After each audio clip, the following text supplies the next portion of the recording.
What do you see if you raise your eyes to the sky and peer into space? Stars? Planets? Suns? Galaxies? While each of these objects is spectacular in its own right, there are other mystery but huge objects out there that you can't see since they are totally invisible. These are known as black holes, and late physicist Stephen Hawking proposed a wild theory about them. Many have criticized Hawking's black hole theory, but scientists now have a whole new tool at their disposal to help them confirm the late sage idea.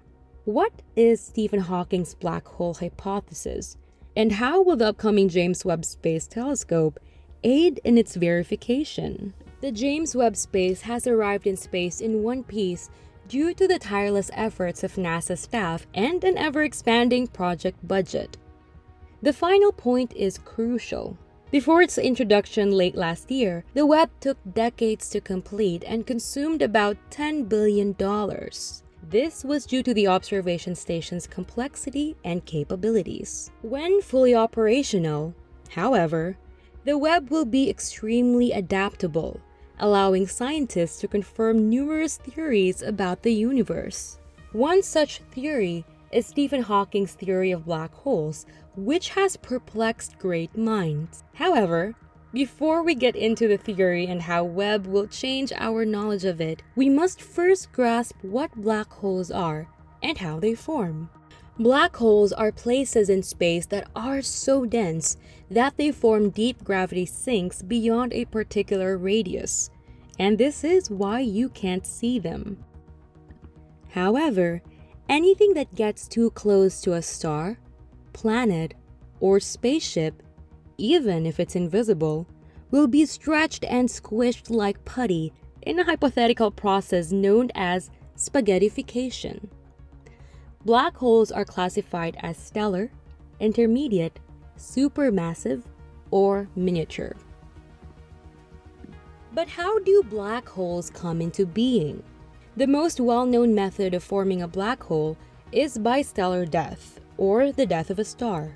When stars, such as our Sun, reach the end of their life, they expand, lose mass, and then cool to create white dwarfs. The largest of these hot things, and yes, black holes are enormous, and they are destined to either become super dense neutron stars or so-called stellar mass black holes, with masses of at least 10 to 20 times that of our Sun. Gigantic stars go out with a boom in massive explosions known as supernovae when they are near the end of their lives. The stellar core is left behind after such a burst ejects star mass into space. Nuclear fusion provided a continual outward push that countered the inward pull of gravity from the star's own mass while it was alive. There are no longer any forces opposing gravity in the stellar remnants of a supernova, thus the star core begins to collapse in on itself.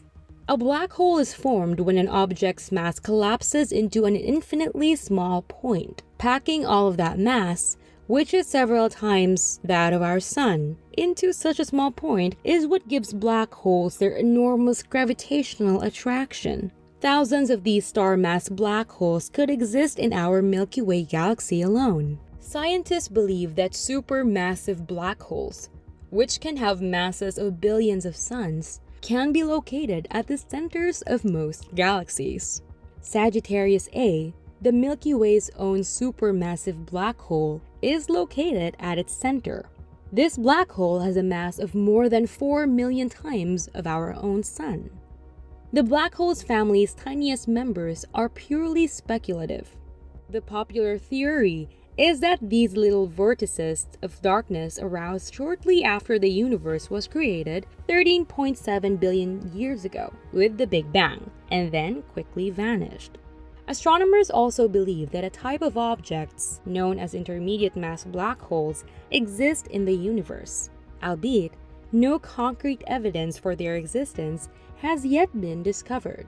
What's frightening about black holes is that regardless of their initial size, they can continue to grow over time as they engulf gas and dust from anything that go too close. In theory, anything that crosses the event horizon, the point at which escape becomes impossible, is doomed to be spaghettified. If you ever fall into a black hole, you will experience a significant rise in the strength of gravity.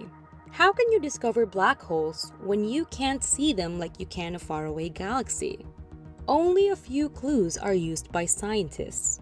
Fortunately for the astronomer, but unfortunately for the straying object, a black hole's immense gravity pulls on any nearby objects, allowing astronomers to deduce the presence of the invisible monster lurking nearby.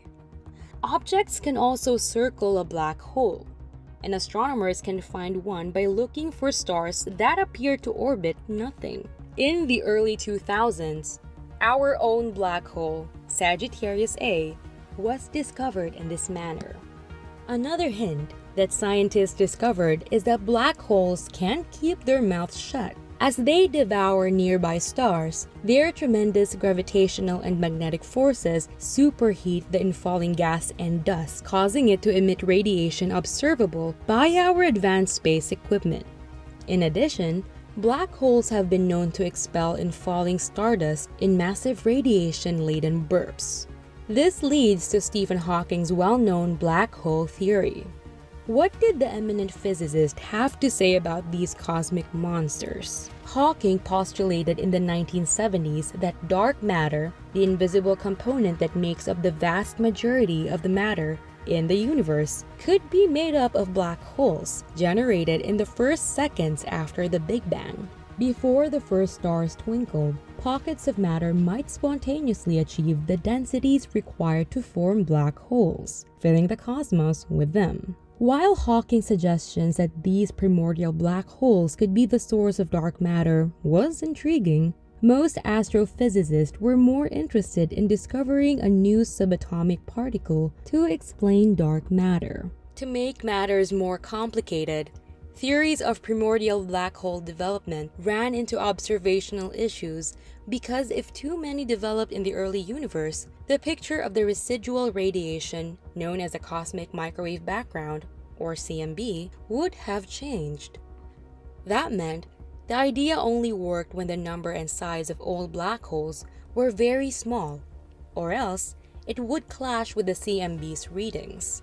When the laser in the Ferrometer Gravitational Wave Observatory discovered its first pair of colliding black holes in 2015, the notion was renewed.